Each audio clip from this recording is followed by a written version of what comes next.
Breaking news from the palace walls. And I'm going to warn you right now, what you're about to hear is not a fairy tale. This isn't about crowns and carriages and happily ever after.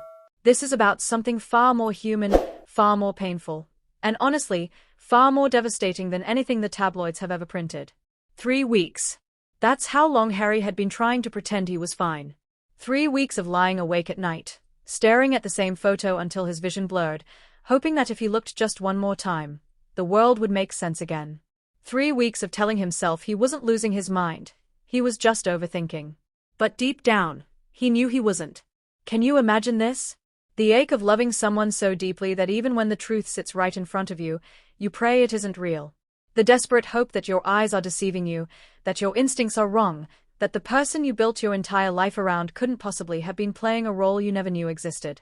This story you're about to hear is not in any way gentle. Because it begins with a man who simply wanted to be loved, a man who spent his entire life being the spare, being the backup, being the one people tolerated because of his last name but never truly chose for who he was inside. And it ended with him discovering a past he was never meant to see. The kind of past that rewrites every conversation, every tender moment, every time she looked into his eyes and said, "I love you." The kind of past that makes you question whether any of it, any single second of it, was ever real. And it all starts with one moment. One detail so small, so ordinary, that most people would have scrolled right past it. A detail buried in the corner of a photograph that Harry couldn't stop staring at. A detail that would unravel everything he thought he knew about the woman he married. We're talking about a navy blue canvas bag.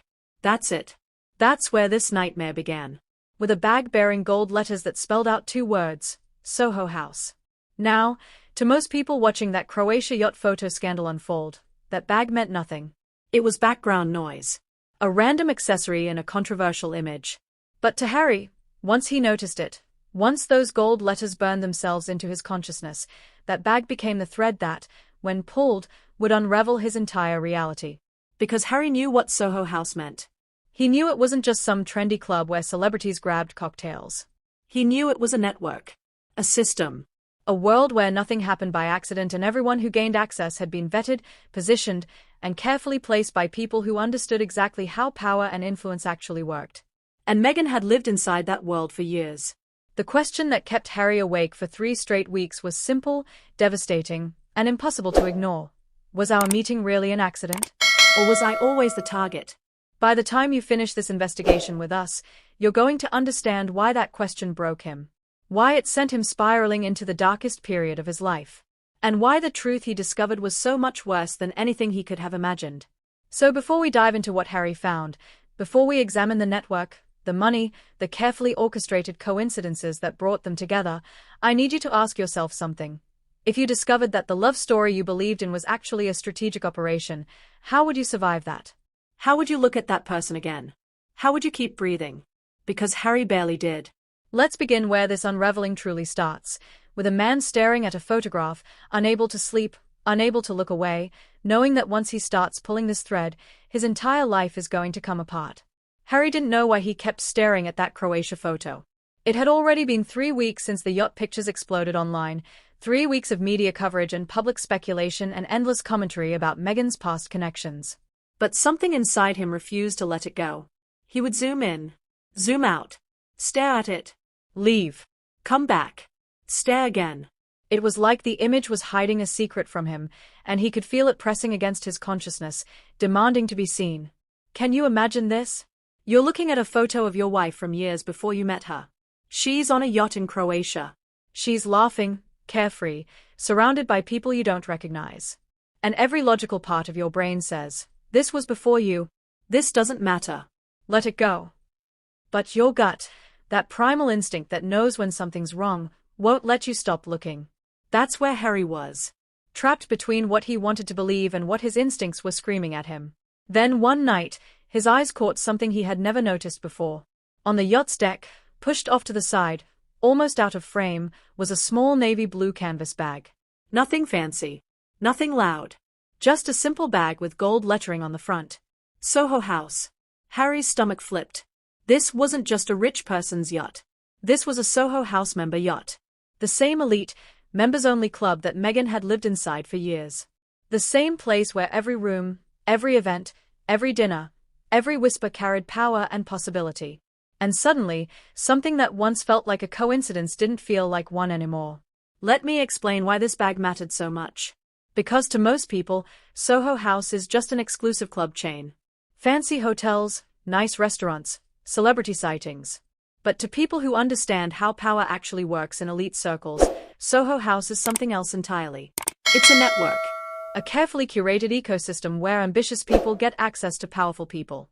Where connections happen that look accidental but rarely are. Where beautiful, talented women meet wealthy, influential men in settings that feel organic but have been orchestrated down to the seating arrangements. And Meghan hadn't just visited Soho House occasionally. She had practically lived there. Toronto, London, New York. Wherever there was a Soho House, Meghan seemed to be there, photographed at events, spotted at dinners, integrated into a world that most people would need decades and millions of dollars to access.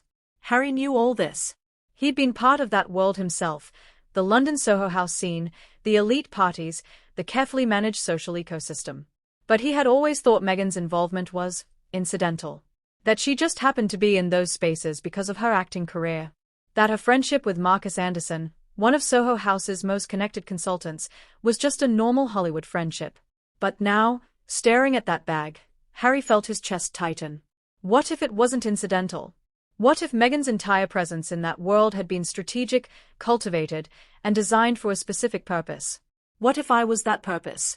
Harry felt his hands shaking as he opened a new browser tab. With trembling fingers, he typed 3 names that had never looked suspicious to him until now.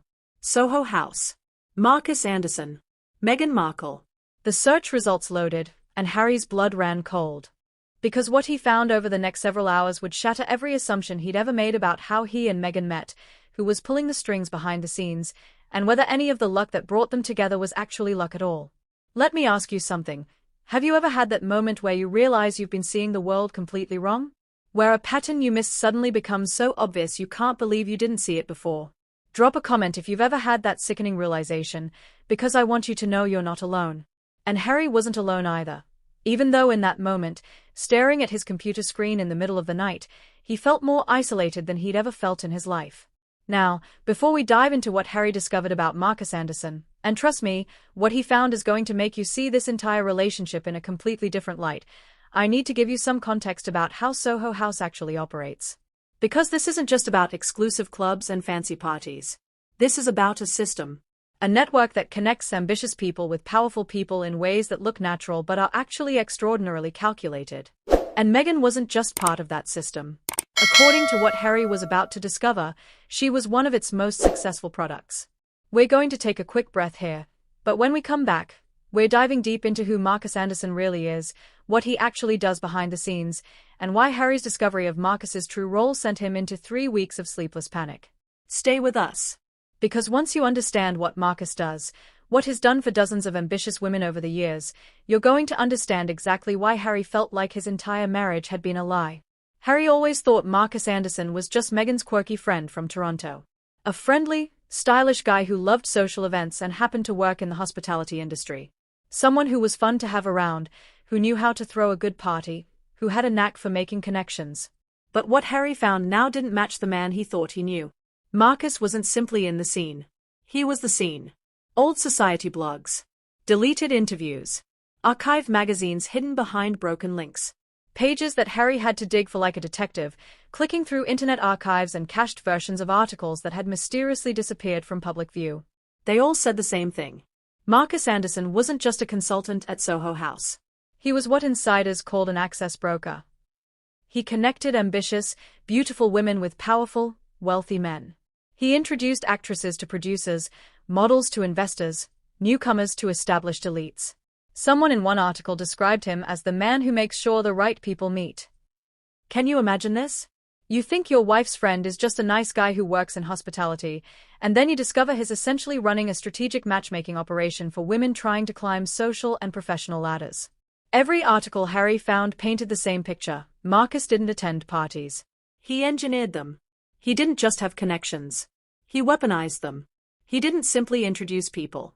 He positioned them strategically, knowing exactly who needed to meet whom, when, and in what context to create maximum opportunity.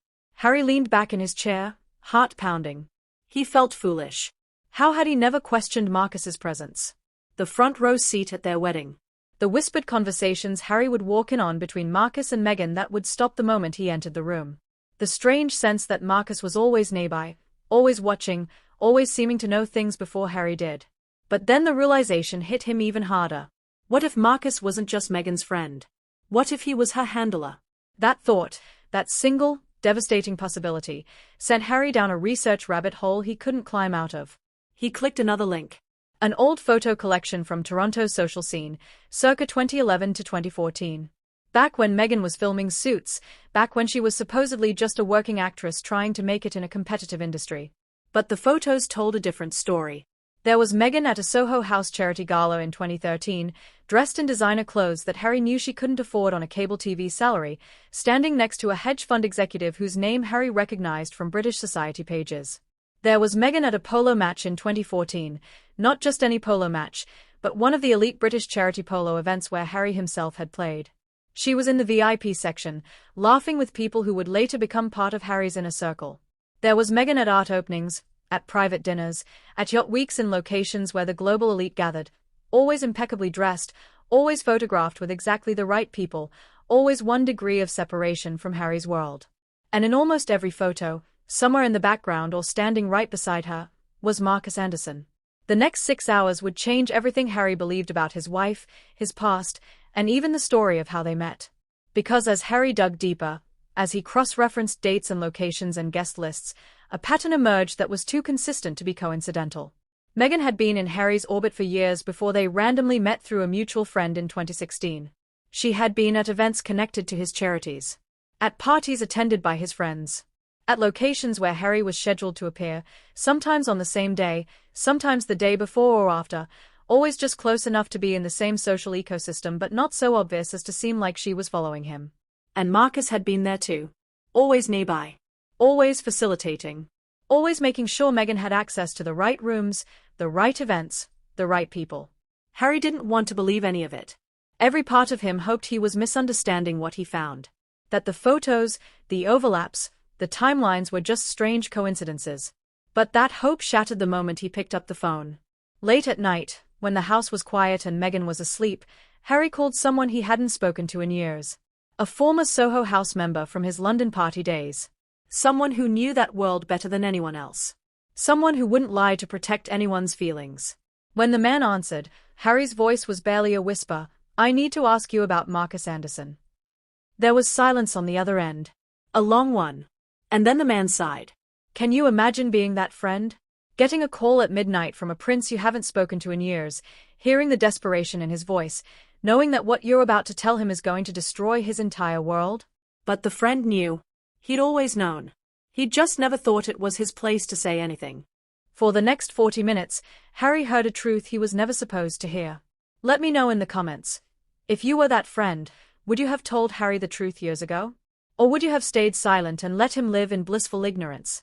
Because that's the impossible position people around Harry had been in for years. When we come back, I'm going to share with you exactly what that friend told Harry. The details about Marcus's operation. The way it works. Who it targets. And why Meghan fit the profile so perfectly. This is where the story gets truly dark. Stay with us. Marcus Anderson doesn't run a social circle, the friend explained, his voice tight with the weight of what he was about to reveal. He runs what insiders call a finishing school. Not for manners. Not for etiquette. For access. Harry sat frozen, phone pressed to his ear, every muscle in his body tense. He finds women with ambition, the friend continued. Women who want to climb. And then he trains them. He teaches them how to dress, how to speak, how to move around powerful people without looking out of place. He brings them into Soho House, gives them the connections they need, introduces them to men who can open doors. He's strategic about it. Very strategic. Can you imagine this? You're hearing that your wife, the woman you've built your life around, the woman you left your country for, the woman you've defended against the entire world, was essentially a student in a strategic social climbing program designed to position beautiful, ambitious women near wealthy, powerful men. Harry listened in frozen silence. Marcus isn't just well-connected, the man continued. He has access to calendars, to event lists, to private guest rosters. He knows where certain people will be and when. And he uses that information to create opportunities. It's not random, Harry. Nothing in that world is random. Harry stared at the wall, pieces clicking together in his mind like a horrifying puzzle solving itself. Marcus had been at polo matches in 2013. Charity galas in 2014. Events in London where Harry appeared in the background. Always close. Always watching. Always connected. And Meghan, she'd been a student in Marcus's school long before Harry came into the picture. But then the friend said something that made Harry's stomach drop. Marcus doesn't just introduce people, Harry. He positions them. He studies his targets, and yes, they are targets, and then he engineers situations where his clients can naturally intersect with those targets. It looks organic. It feels accidental. But it's calculated down to the smallest detail. Harry felt sick. The word target echoed in his mind, bouncing around his skull like a bullet ricocheting. Target. Target. Target. Was I a target? There's something else you need to know, the friend said, his voice dropping even lower. Meghan wasn't Marcus's first success story. There had been others. Women he positioned near wealthy men, powerful men, men with titles and influence. Some of those relationships worked out. Some didn't. But the pattern is always the same. Marcus identifies a woman with the right combination of beauty, intelligence, and ambition. He invests in her. And then he positions her. Harry's voice came out strangled. Invests how? The friend hesitated. Then, financially, Harry. These women don't have the money to run in elite circles on their own. Someone has to fund the designer clothes, the international travel, the memberships, the lifestyle that makes them fit in. Marcus has ways of making that happen. Corporate accounts. Anonymous sponsors. Wealthy men who see these women as investments. The room spun. Harry thought about Meghan's Instagram from those years. The designer outfits. The international trips. The yacht weeks in Croatia, the fashion weeks in Milan, the charity galas in London. All on a suit's salary that couldn't possibly have covered even a quarter of that lifestyle. Someone had been funding her. Someone had been investing in her transformation from a cable TV actress into a global socialite who fit perfectly into rooms with royalty. And Harry had never asked questions because he'd been too in love, too grateful that someone like Meghan would choose someone like him, to wonder if maybe, just maybe, he was the one who had been chosen for a reason. I'm sorry, mate, the friend said quietly. I thought you knew. I thought. I don't know what I thought. But you deserve to know.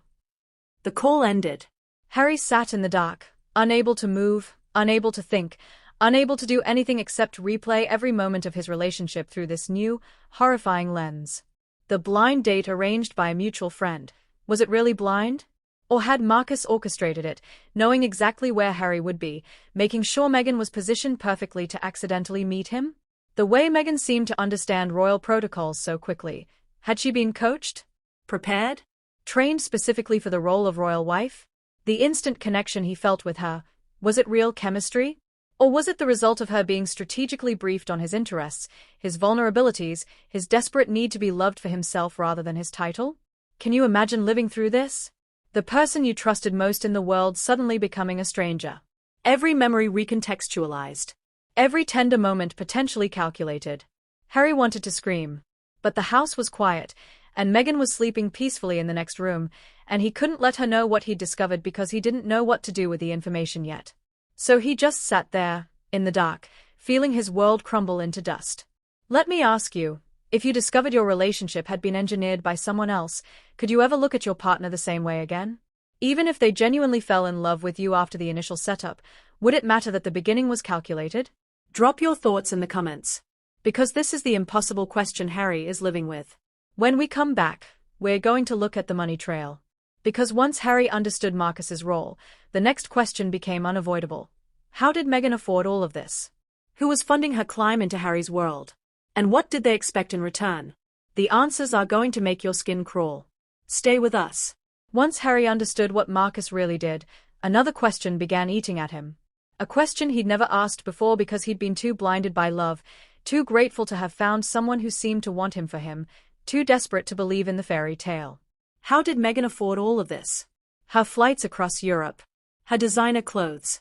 Her Soho House memberships in multiple cities. Her 5-star hotels during yacht weeks. Her presence at every elite event Marcus curated. Harry knew her suit's salary. He'd seen the contracts, the payment schedules, the reality of being a supporting actress on a cable TV show. It was good money, better than most people make. But it wasn't international socialite money. It wasn't designer wardrobe money. It wasn't constant luxury travel money. And it didn't add up. Not even close. So Harry did something he'd never done before. He contacted someone still connected to Soho House Toronto. Someone who could access membership records without raising red flags. Someone who owed him a favor and wouldn't ask too many questions. When Harry asked who sponsored her membership, the contact hesitated. There was a long pause. Then another. Finally, in a nervous voice, the man said, "Marcus has ways of making sure certain women have access. Corporate accounts. Anonymous approvals. No questions asked." Someone had been investing in Meghan. Someone had been paying for her to rise. Someone had been funding her transformation from a working actress into a global socialite who fit perfectly into elite rooms. But it wasn't just the membership. That was only the beginning. Harry grabbed a pen and started calculating. He'd seen enough of Meghan's old Instagram posts, enough archived photos, enough evidence of a pre-Harry lifestyle to reconstruct what her expenses must have been. Flights between Toronto, New York, London, Istanbul, Barcelona, Miami. He calculated conservative estimates for business class travel to all the locations where Meghan had been photographed. Designer outfits for every event. He knew enough about fashion to estimate costs for the clothes she wore in those photos. Nothing off the rack. Everything carefully curated. Soho House lifestyle expenses beyond just the membership, private dining, spa treatments, the little luxuries that maintain the image. Yacht week accommodations. Harry knew what it cost to be part of that scene. The boats alone ran hundreds of thousands for a week. Hair, makeup, luxury styling for constant photo-ready appearances. The total hit him like a punch to the gut. $70,000 per year. Minimum. And that was being conservative. Meghan's income from suits couldn't have covered even half of that. Not with taxes. Not with her Toronto rent. Not with basic living expenses. Which meant someone else was paying. Someone was backing her climb. Someone was funding her transformation into exactly the kind of woman who could plausibly date a prince. And once Harry saw the money trail, or rather, once he saw the impossibility of Meghan funding this lifestyle herself, he couldn't unsee it. Every photo, every trip, every perfectly styled appearance. They all represented money she didn't have. Investment from sources she'd never disclosed. Can you imagine how betrayed he felt? Not just emotionally betrayed, but financially deceived. Because Harry had been raised to be careful about people who wanted access to royal money, royal connections, royal influence. He'd been warned his entire life about people who would use him as a stepping stone. And yet somehow, he'd never questioned how Meghan could afford to live like royalty before she ever met him. Now he couldn't stop questioning it. The numbers haunted him. Harry started digging deeper. He looked at the timeline of Meghan's lifestyle escalation. When did the international travel start ramping up? When did the designer clothes become constant rather than occasional? When did she start appearing at events that would put her in proximity to Harry's world? The answer was 2013 to 2014. Right around the time Marcus Anderson's name started appearing next to hers in photo credits and event coverage. Right around the time she would have needed to position herself as a viable romantic option for someone in Harry's circle, someone who looked like she already belonged in that world, who wouldn't seem out of place at royal events, who had been pre-approved by the right people. Someone had been playing the long game, investing in Meghan for years before Harry even knew she existed, grooming her for something bigger than cable TV success. And Harry, loyal, trusting, desperate to beloved Harry, had walked right into the trap. Let me ask you something. If you discovered someone had been financially backed to become attractive to you, would it change how you feel about them?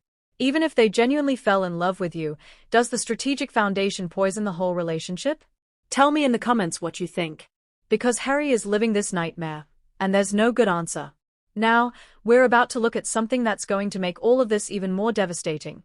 Harry's wedding guest list. Because when he finally examined who was actually there on what he thought was the happiest day of his life, he discovered something that turned his stomach. His wedding wasn't a celebration of love. It was a summit. A gathering of the network that built Meghan and delivered her exactly where they wanted her to be. Stay with us. This next part is brutal. By now, Harry felt like his entire life had been rewritten behind his back. Every memory contaminated. Every sweet moment now suspect. Every declaration of love now echoing with the possibility that it was performance, not passion. But nothing, and I mean nothing, prepared him for what came next. One morning, Harry did something he hadn't done since the wedding day itself. He went into his office, opened a drawer, and pulled out the official wedding guest list. All 600 names, neatly organized into categories. Harry's family, Harry's friends, Meghan's family, Meghan's friends. He'd never paid attention to Meghan's side before. Why would he? He trusted her.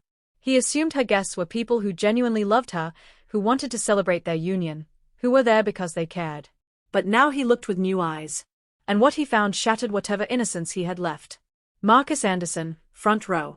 Not just invited, positioned in a place of honor normally reserved for immediate family.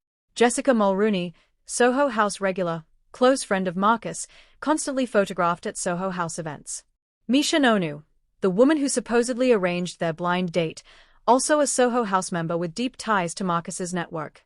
Serena Williams, another Soho House member, part of the same elite social ecosystem. And that was just the beginning. Harry grabbed a highlighter. Then another. Then another. He started marking names, categorizing them, cross-referencing them with his research on Soho House membership and Marcus Anderson's known associates. Out of 200 guests on Meghan's side, over 60 were directly tied to Soho House. Can you imagine this? Your wedding, the most intimate, sacred celebration of your love, and you discover that a third of your wife's guests weren't childhood friends or family members or genuine loved ones. They were her network. The infrastructure that built her. The people who watched her climb through the system Marcus created. These weren't co-workers from Suits.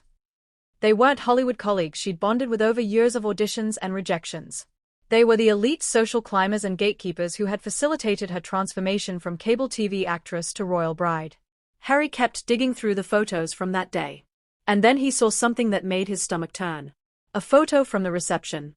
Marcus Anderson standing with 4 Soho House executives, all holding champagne, all smiling like people who had just completed a mission.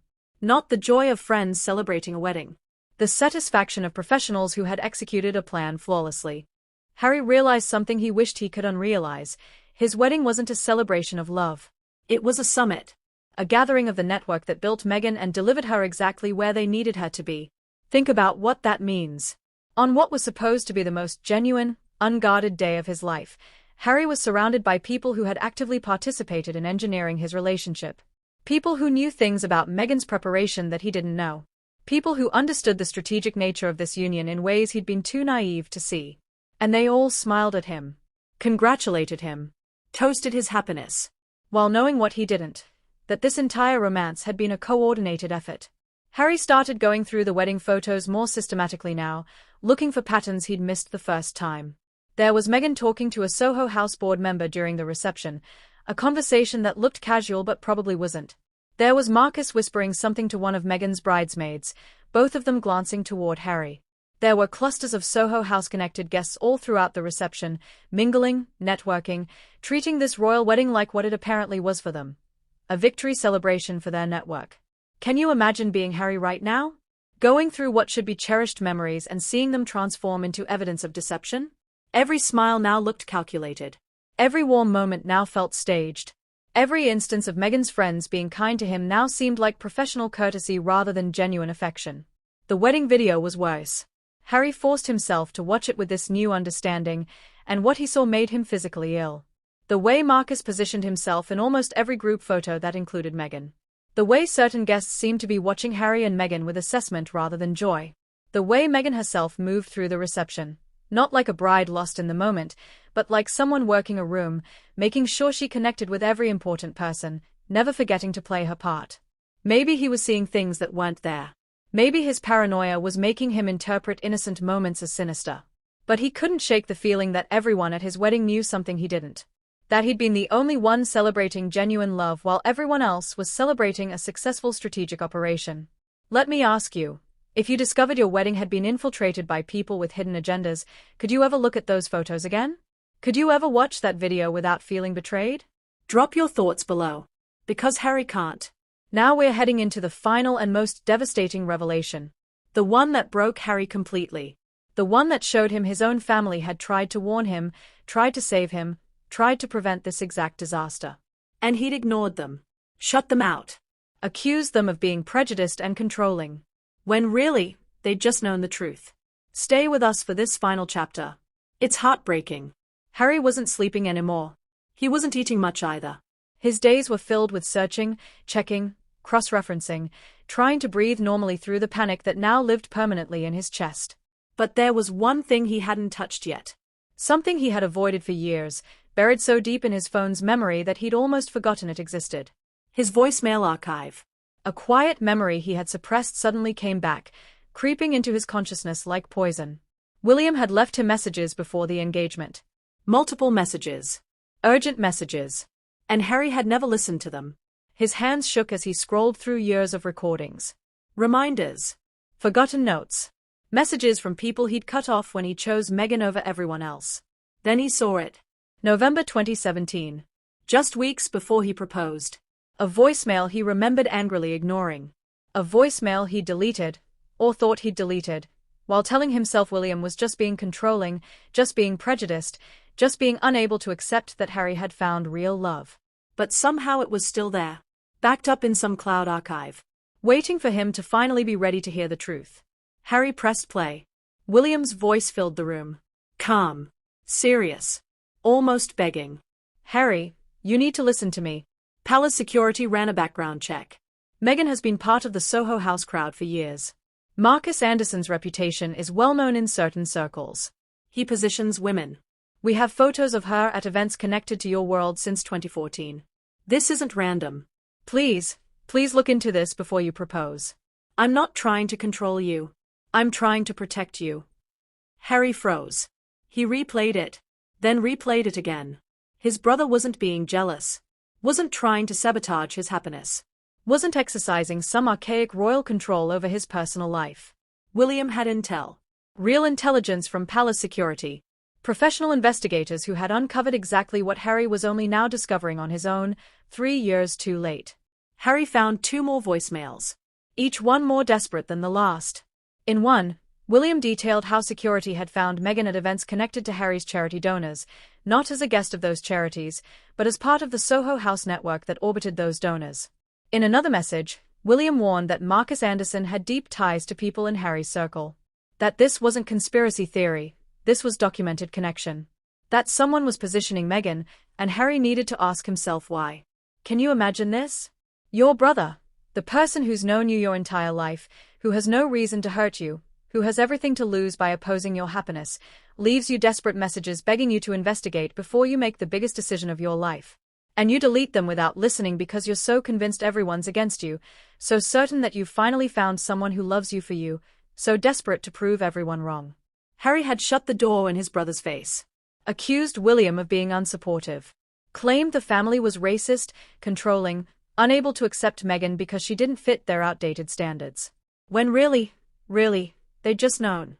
They'd done the homework Harry refused to do. They'd seen the patterns Harry was too in love to see. They'd tried to save him from exactly the nightmare he was living in now. And Harry had repaid their concern by cutting them off, going nuclear in public interviews, accusing them of cruelty when they'd actually been trying desperately to protect him. That realization broke something inside him. Harry sat there in his office, surrounded by evidence of deception, holding a phone full of warnings he'd ignored, finally understanding that everyone he'd blamed, William, the palace, the institution, they hadn't been the enemy. They'd been trying to save him from himself. The real enemy was his own desperation. His own need to be loved. His own willingness to ignore every red flag because the alternative was admitting he'd been targeted, used, positioned as a final prize in someone else's long game. And Meghan? What about her in all this?